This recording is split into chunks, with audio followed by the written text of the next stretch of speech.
All right.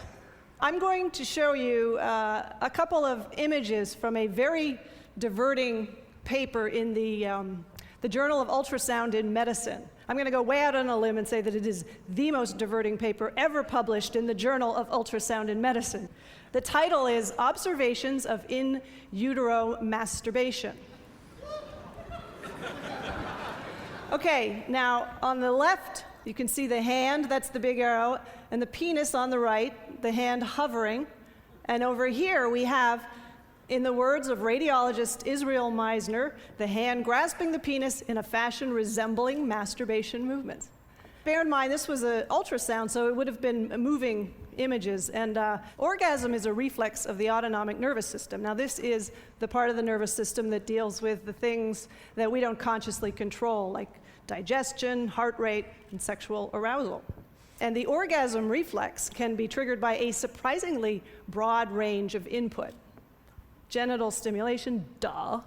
But also, Kinsey interviewed a woman who could be brought to orgasm by having someone stroke her eyebrow.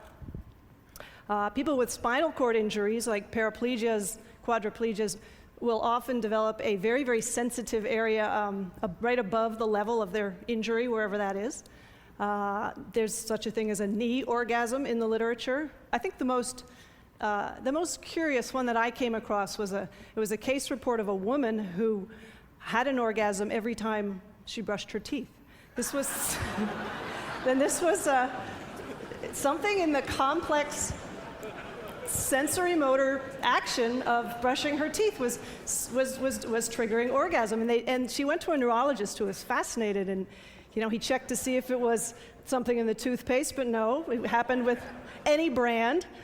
They stimulated her gums with a toothpick to see if that was doing it. Nope, it was the whole motion. And the amazing thing to me is that you would think this woman would have excellent oral hygiene. Sadly, this is what it said in the journal paper. She believed that she was possessed by demons and switched to mouthwash for her oral care. It's so sad. I interviewed, when I was working on the book, I interviewed a woman who can think herself to orgasm. She was part of a study at Rutgers University. Gotta love that, Rutgers. And I interviewed her in Oakland in a sushi restaurant. And I said, so could you do it right here? And she said, yeah, but I'd rather finish my meal if you don't mind. But afterwards, she was kind enough to demonstrate on a bench outside. It was remarkable. It took about 1 minute. And I said to her, are you just doing this all the time? She said, no, honestly, when I get home, I'm usually too tired. She said that the last time she had done it was on the Disneyland tram. I don't know. The headquarters for orgasm along the spinal nerve is something called the sacral nerve root, which is back here. And if you stimulate with an electrode the precise spot, you will trigger an orgasm. And it is in fact that you can trigger spinal reflexes in dead people. A certain kind of dead person, a beating heart cadaver, and this is somebody who is brain dead, legally dead, definitely checked out, but is being kept alive on a respirator so that their organs will be oxygenated for transplantation. Now, in one of these brain dead people, if you trigger the right spot, you will see something every now and then. It's a reflex called the Lazarus reflex, and I'll demonstrate as best I can, not being dead. It's like this. You trigger the spot, the dead guy or gal goes like that. Very unsettling for people working in pathology labs. Now, if you can trigger the Lazarus reflex in a dead person, why not the orgasm reflex? I asked this question to a brain death expert, Stephanie Mann, who was foolish enough to return my emails. I said, so could you conceivably trigger an orgasm in a dead person? And she said, yes, if the sacral nerve is being oxygenated, you conceivably could. And obviously it wouldn't be as much fun for the person, but it would be an orgasm nonetheless. I actually suggested to, there's a researcher at the University of Alabama who does orgasm research, and I said to her, you should do an experiment. You know, you can get cadavers if you work in a university. I said, you should actually do this. She said, you get the Human Subjects Review Board approval for this one. According to 1930s marriage manual author Theodore van de Velde, a slight seminal odor can be detected on the breath of a woman within about an hour after sexual intercourse. Theodore van de Velde was something of a semen connoisseur. This is a guy writing a book, Ideal Marriage. You know, very heavy hetero guy. But he wrote in this book, Ideal Marriage, he said that he could differentiate between the semen of a young man, which he said had a fresh, exhilarating smell, and the semen of mature men whose semen smelled, quote, remarkably like that of the flowers of the Spanish chestnut, sometimes quite freshly floral, and then again, sometimes extremely pungent.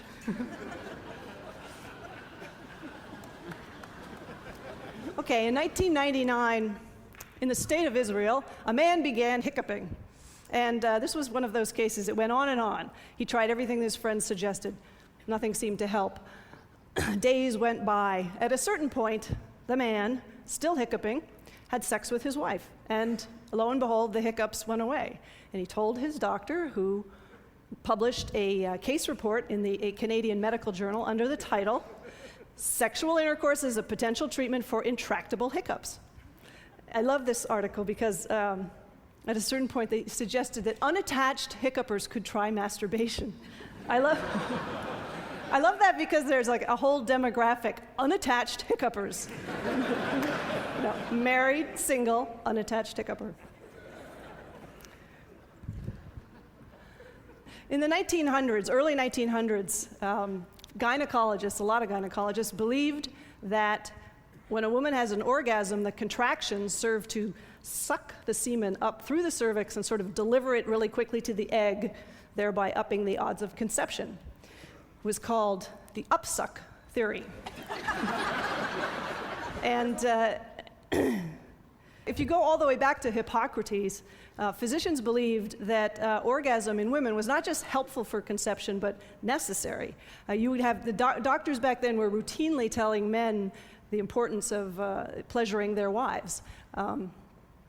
Marriage manual author and semen sniffer Theodore van de Velde has a line in his book. I love this guy. I got a lot of mileage out of Theodore van de Velde.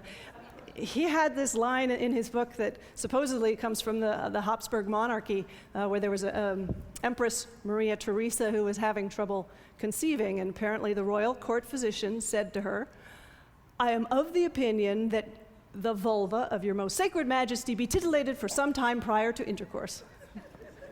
It's apparently, I don't know, on the record somewhere. Masters and Johnson, now we're moving forward to the 1950s. Masters and Johnson were upsuck skeptics, which is also really fun to say. They didn't buy it. And they decided, being Masters and Johnson, that they would get to the bottom of it. They brought women into the lab, I think it was 5 women, and outfitted them with cervical caps containing artificial semen. And in the artificial semen was a radio-opaque substance such that it would show up on an X-ray. Just amazing. This is the 1950s. Anyway, these women sat in front of an X-ray device and they masturbated, and the Masters and Johnson looked to see if the semen was being sucked up. Did not find any evidence of upsuck. You may be wondering, how do you make artificial semen? I have an answer for you. I have 2 answers. You can use flour and water or cornstarch and water.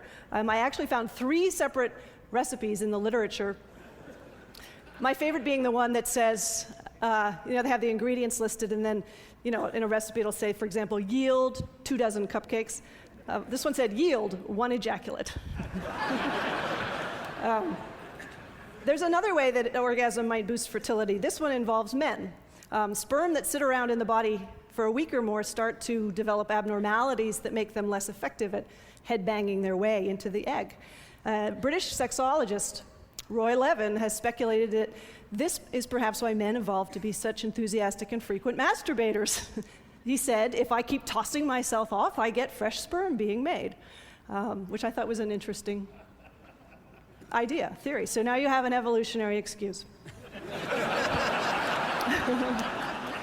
Okay.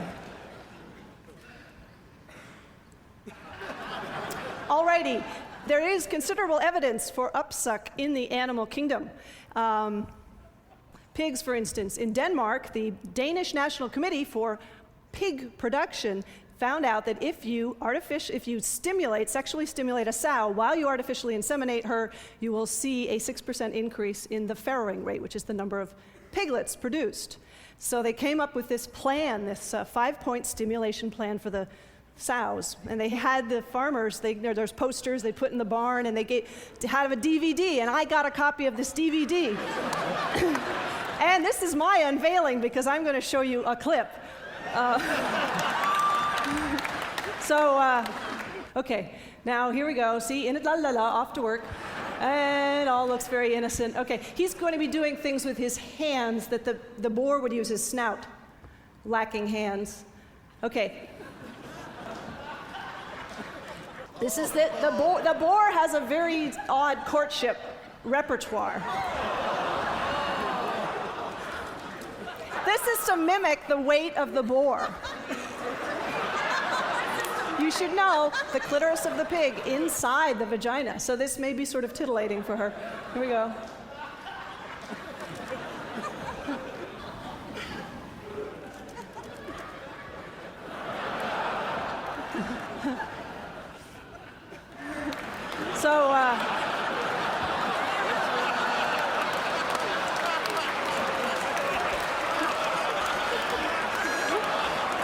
And the happy result.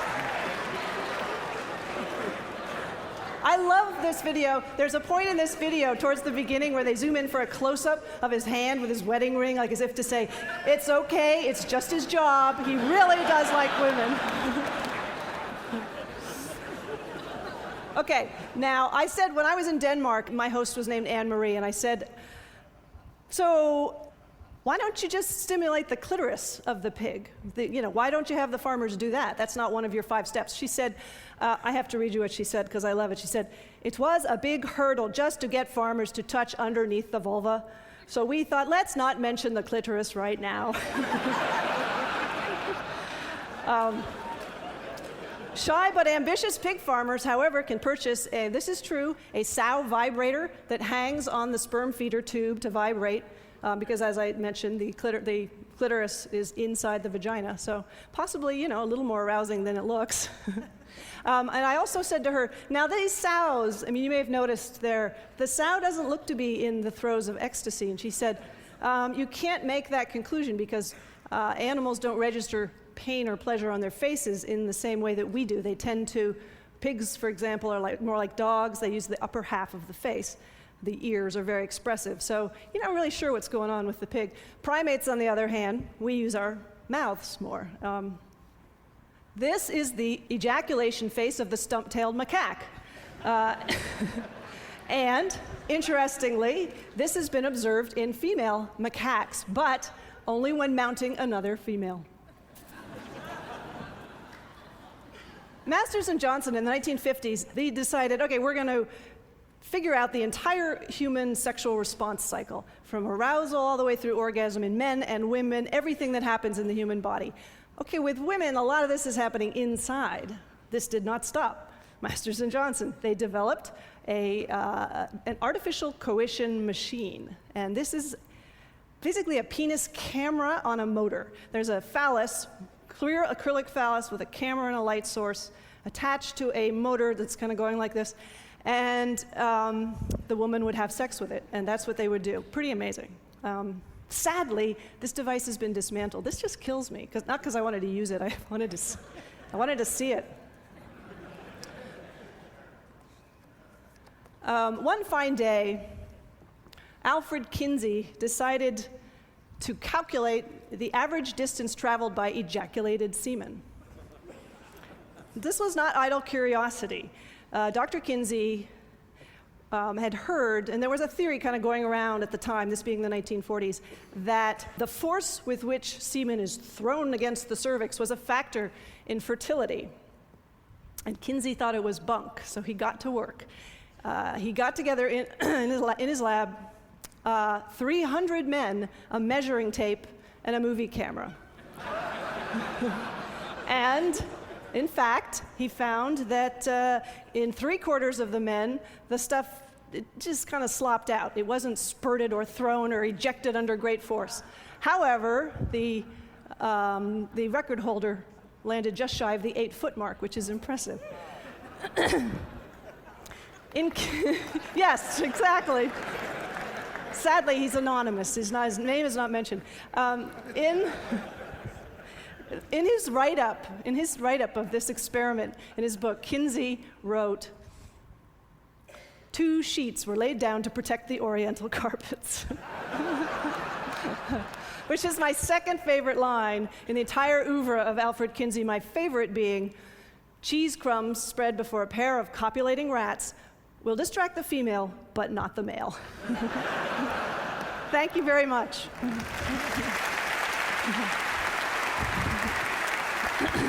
Thanks.